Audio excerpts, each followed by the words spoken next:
Where'd I go? How long was I out? I need to make YouTube videos. I need to make YouTube videos!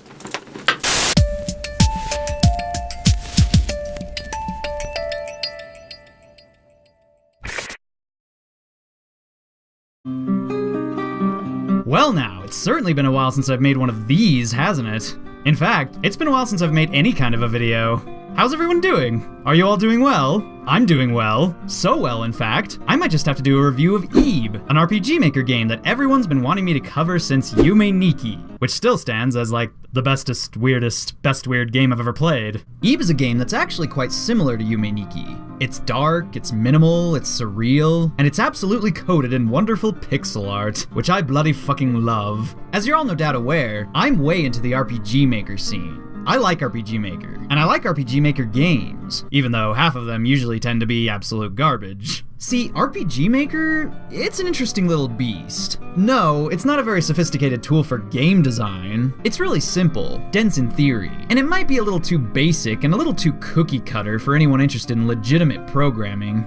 But if you're just someone who wants to tell a story, or, I don't know, make an RPG, there are actually a lot of cool things you can do with RPG Maker. If you think outside the box, you can be original, you can be inventive, and there are a lot of good examples of that. There's Off, there's Yume Nikki, there's Flow, The Crooked Man, It Moves, Mad Father, and of course, there's Ib. So for anyone who doesn't know, Ib is a surreal 2D indie horror game released in 2012 by a developer named Cory, or Cowrie, or Kuri, I don't know. And on the internet, it's about as famous and well known as Yume Nikki. So it's not really much of a hidden game. We're doing such a good job with this show, guys. We're introducing people to so many games they've never heard of before. Yay. Anyway, Ib is a game I've been wanting to cover ever since I first played it. This is an insanely creative horror game, and it's among the finest to ever come out of RPG Maker. It's one of those games that prides itself on being creepy and weird, rather than just scary, which in my opinion is a lot more interesting. I like games that are haunting and memorable, much more so than games that try to just flat out frighten or disgust me. And haunting and memorable is what makes Ib so special. In Ib, you play as a shy little 9-year-old girl with blood-red eyes, named Ib. I don't know why Ib has blood-red eyes, by the way. It's, never really explained. Kinda creepy. In the game, Ib is out on a day trip visiting an art gallery with her parents, and that's sort of the premise. At the beginning, the game sets you free to just explore. You can wander around the art gallery, you can talk to people, and you can examine all the paintings and sculptures lying around the building. But then, after a while, something weird starts to happen. All of a sudden, the gallery starts to go dark. The people start to disappear. And as you continue to walk around, you start to see strange things out the corner of your eye. That painting just coughed. No dear. Oh, fridge magnets. That's not good. Oh.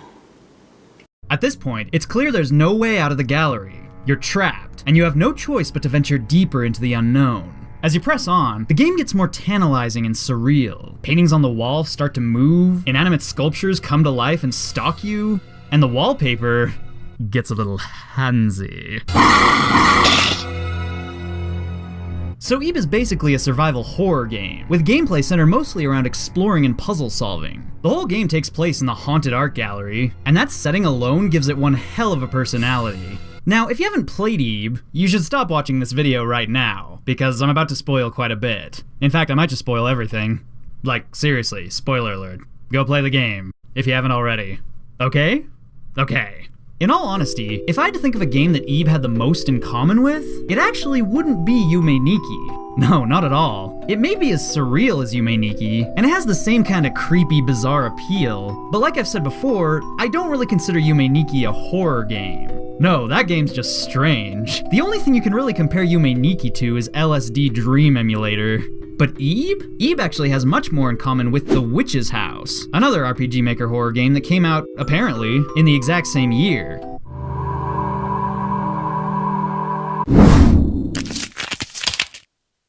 The Witch's House is straight up fun, spooky horror. It's the same as Ib, where you walk around, examine things, and solve puzzles. And in both games, you can actually die.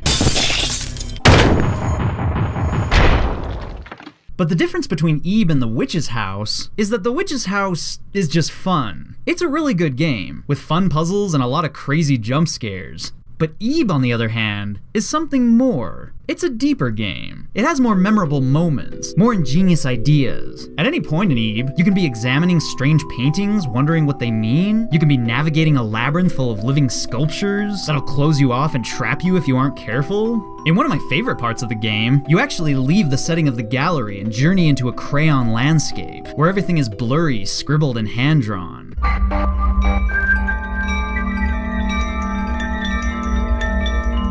I mean, this game just doesn't get boring. It's phenomenal for a free game made by only one person. And the setting, God, the setting.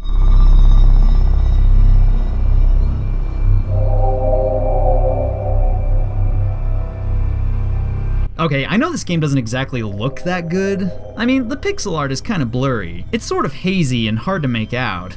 But to me, that just adds to the weirdness of it all. The pixel art may not be amazing, but I have no problem with that. The world it creates is just extraordinary. The massive art gallery that changes, grows, and shifts as you explore it, this setting just stuck with me.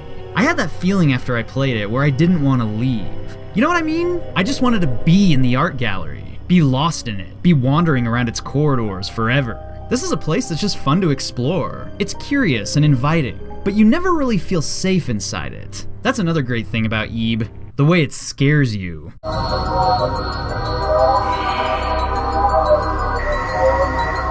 Now, I wouldn't exactly call this game very scary. I mean, in some ways, it's about as scary as Luigi's Mansion. But you know what I like about it? Whenever it tries to scare you, it does it in the name of creativity.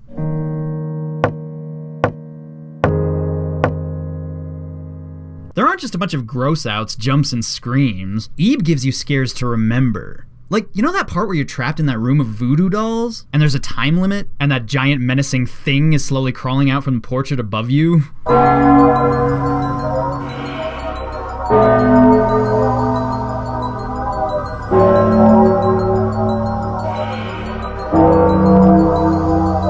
I mean, God, that's gotta be one of my favorite moments from any horror game. And hell, even just the simple little creepy things. Like when paintings leap off the wall and start crawling towards you. Or, I don't know, when things like this happen.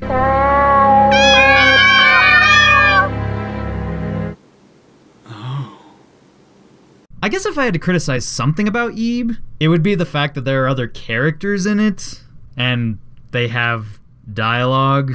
Ib, are you okay? Sorry I'm late. Ugh, I feel like I'm being watched in this room. Talk about unsettling. Ugh, you gotta be pretty clever to come up with this stuff. Okay. I know a lot of people really love the characters in Ib, and I guess I understand. I mean, you do sort of get attached to them, and you don't want anything bad to happen to them as the game progresses.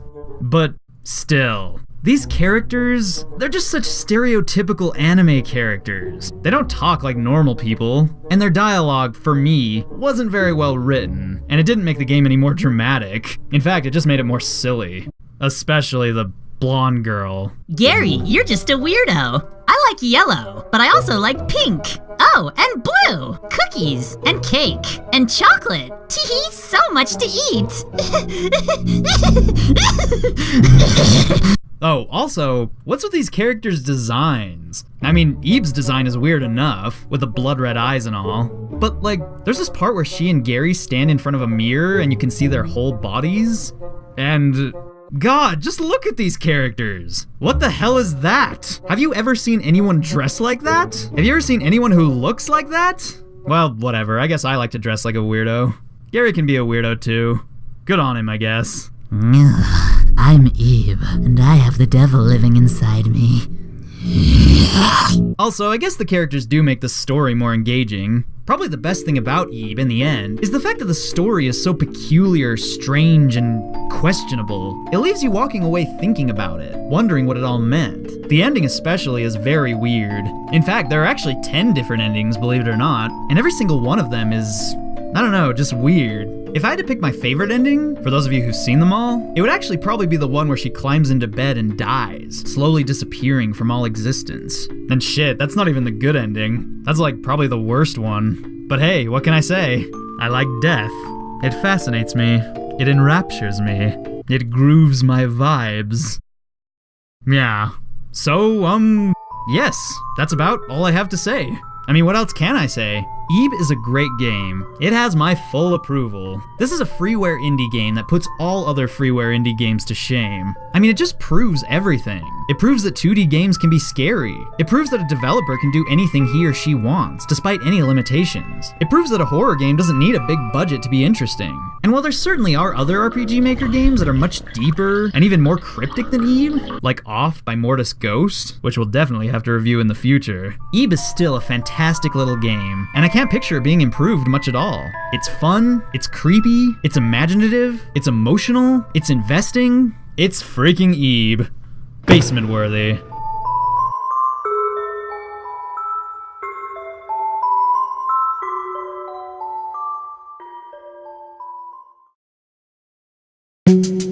Hey everyone, and thank you guys for watching this episode of Hidden Games. Resident Evil month is the longest month in the world, and it's not over. You'll see. Just be patient, shit. Right now, I'd like to take a moment to thank my top supporters on Patreon. WanderGirl108, Jose Garcia, Kira Dude, Nathan Stapleton, Xantippe Pink, Delta Dellis, Noah Vilgrain, Twinblade Mel, Duncan, and Amanda Johnson. I love you all so much I could kiss you with my teeth.